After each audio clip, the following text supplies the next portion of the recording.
Well, in this part of the world it's rhubarb season. Well, it's just about coming to an end, commercial rhubarb, but in the garden I've got a big root of rhubarb, and we'll go and have a look at it now and see how it's coming on. So under this bin is a rhubarb plant, and you just put the bin over it to force it. What it does is it makes the stems etiolate, so they grow really long and white and pink, but they don't produce much in the way of fibre, so they're much more tender. So we can have a look under there and see what we've got. It's been there for about 3 weeks now. You can see there how it grows if it's not covered by the bin.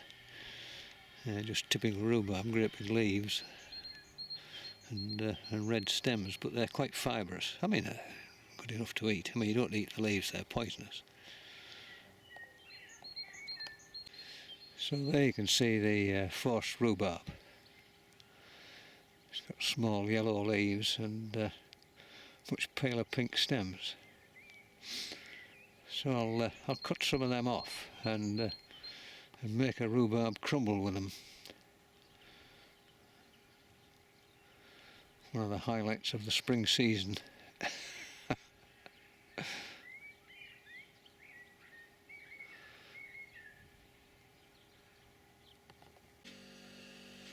So there is the rhubarb. You don't actually cut it from the plant, you pull it. You pull the stems off.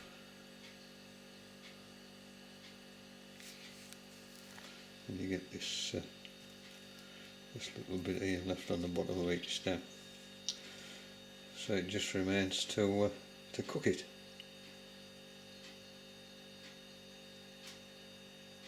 As I say, you don't eat the leaves. Well, just weigh this rhubarb, see how much there is. There's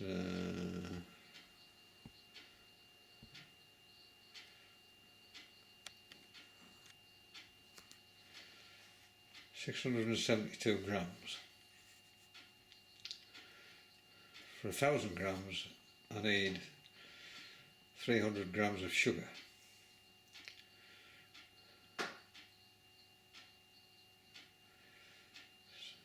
So I'll just make a swift calculation to see how much sugar I need for 672 grams.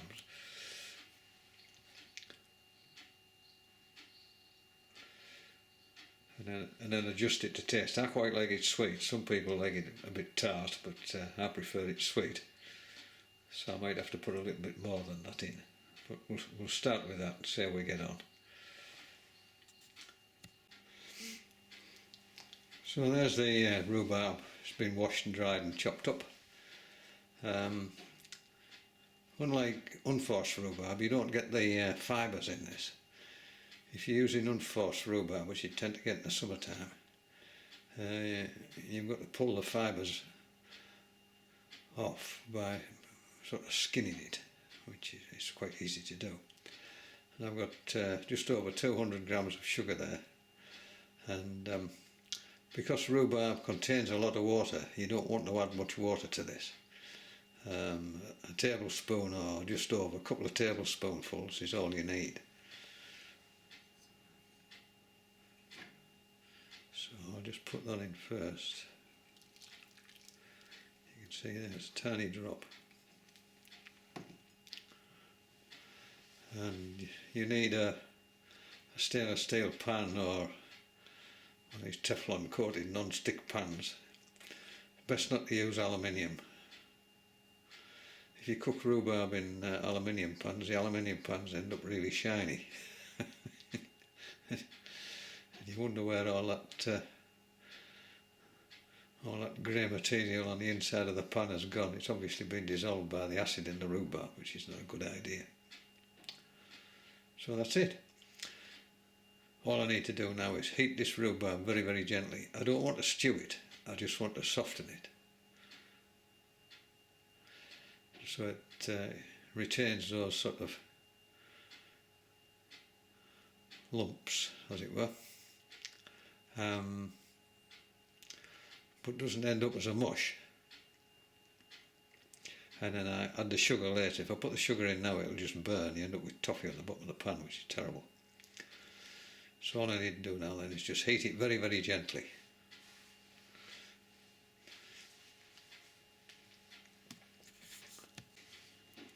It's on a very, very low flame, and I'll just put the lid on.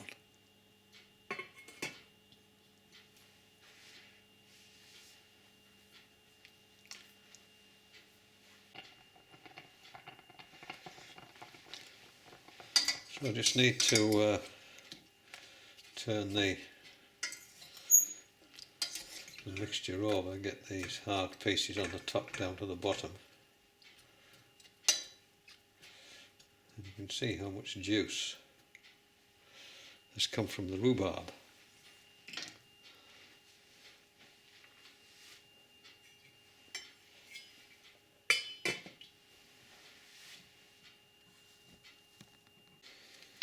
Well, all the pieces of rhubarb are soft now, so I can just add the sugar.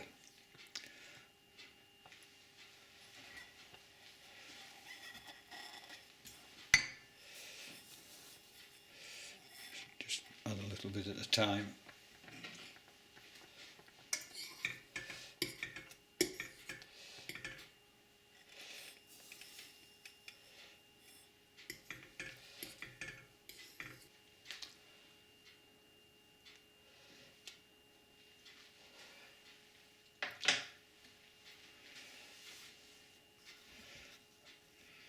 So there we are, that's it done. It just remains to make the crumble. You can see there that some of the lumps have retained their shape, they haven't broken down, so it's not that it matters. I mean, it tastes just the same anyway.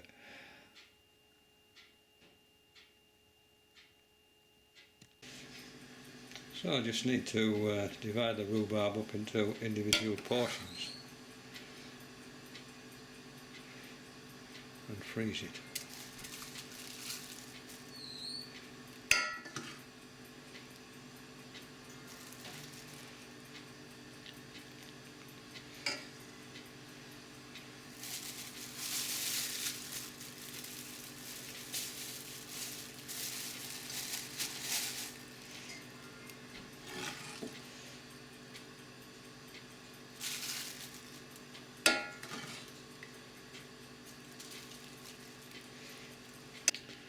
So just from that small amount of rhubarb, I've got 4 good sized portions there. And it's a lovely colour.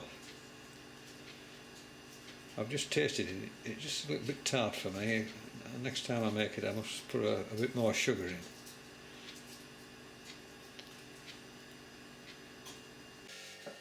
Well, having made the rhubarb yesterday, ready for this crumble, I'm going to make the crumble today. The problem with crumbles is that you either get too thin a layer or it's very thick and the bottom of the layer doesn't get cooked, so it has a sort of really chewy texture to it.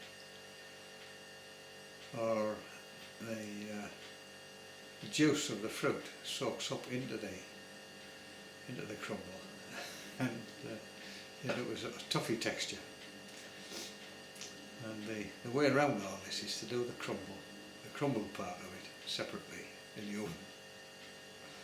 And that's what I'm going to do today. See how it turns out. So to make this you need 60 grams of sugar. You can just make it with ordinary white sugar, but this is demerara sugar you just buy it at the supermarket. Just brown sugars. I need 60 grams of butter, and it has to be butter, it can't be one of these sort of butter oil mixes.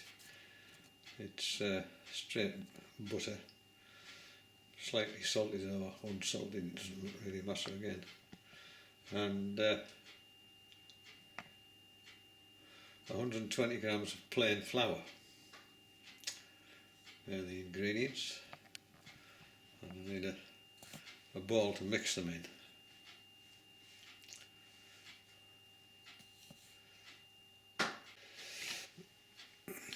So I just put the flour in the bowl and add the butter. It comes off quite soft. Then you have to get your hands in and mix the two together.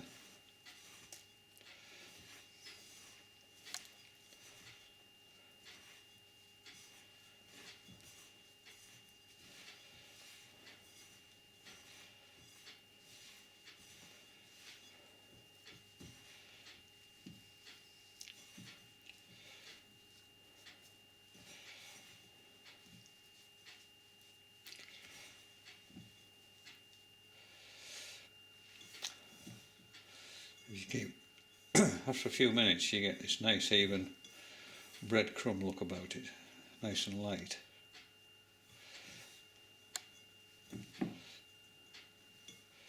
That should do. And then add the sugar.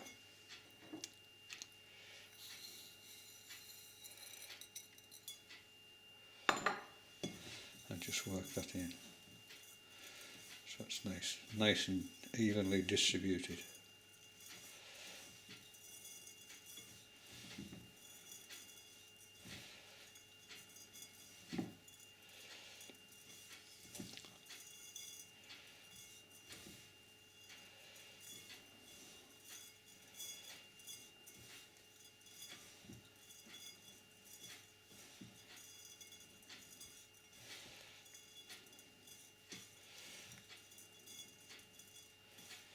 Overwork the mixture. If you overwork it, it just ends up heavy and pretty grim,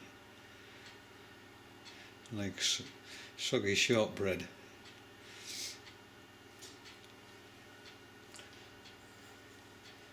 Now the next thing to do is you need a hot oven for this.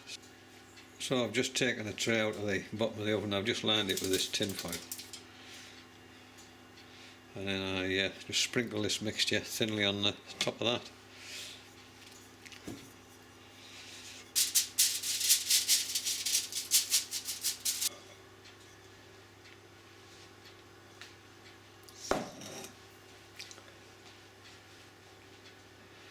And I now need to put it into a preheated oven at 190 or 170 if you're using a fan oven, or gas mark 5 I think it is if you're using gas. And it should take about 15 minutes to do.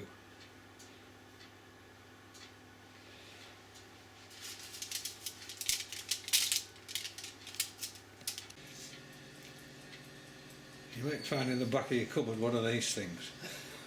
Had it for years, very rarely use it. And this makes the job much easier, but it's quite easy to overwork the crumble with this. You have to be quite careful. So I'll just make another batch with, but I'll just use ordinary white sugar for this.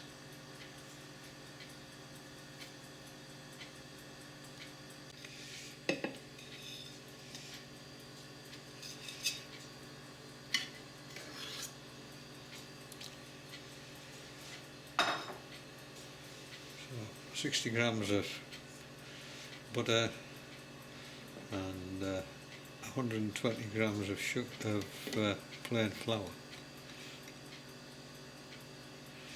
Yeah.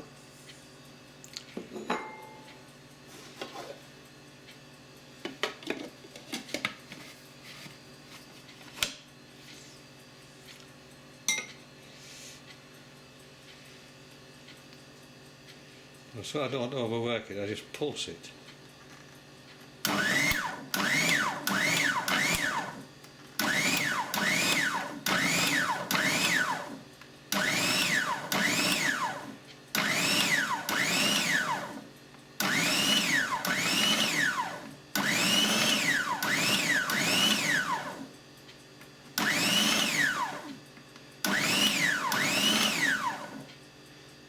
looks about right.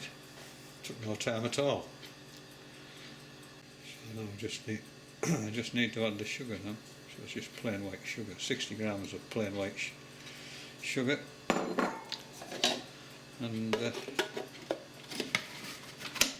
yeah, just pulse it, but not too much.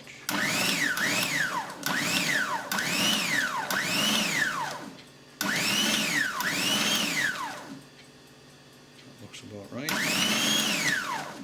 And those.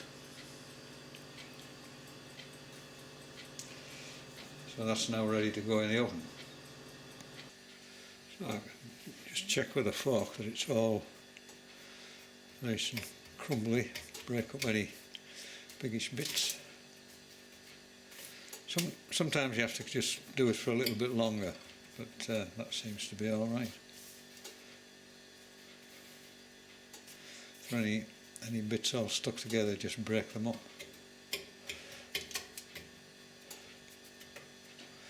That seems to be done. I can now lift it out.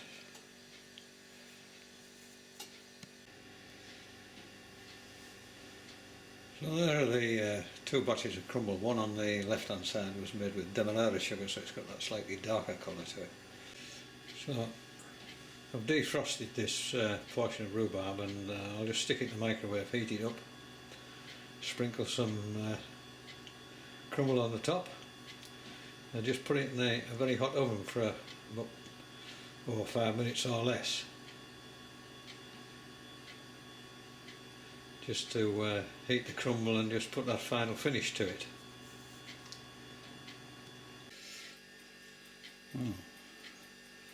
Just put some custard on there, hot custard.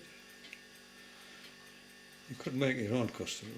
Why would you want to bother when it's so easy just out of one of these little containers?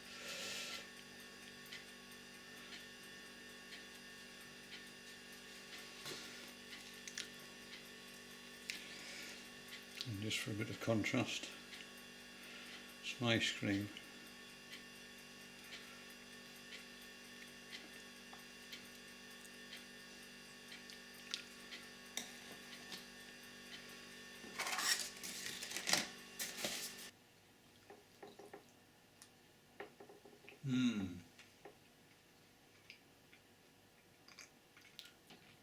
Absolutely wonderful. You've got the sort of sharpness of the rhubarb with the sweetness of the custard. You get that ice cold ice cream with absolutely scalding hot rhubarb.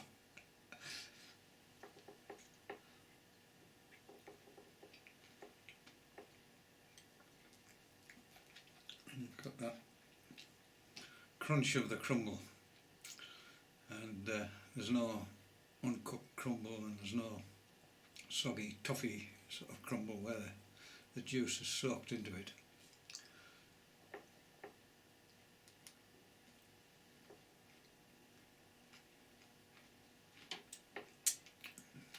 One of the great joys of spring, rhubarb crumble.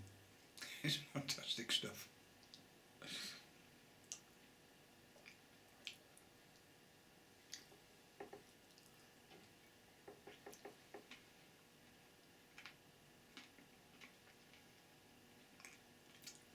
Absolutely divine, if I say so myself. Anyway, we'll see you again. Take care. Bye bye.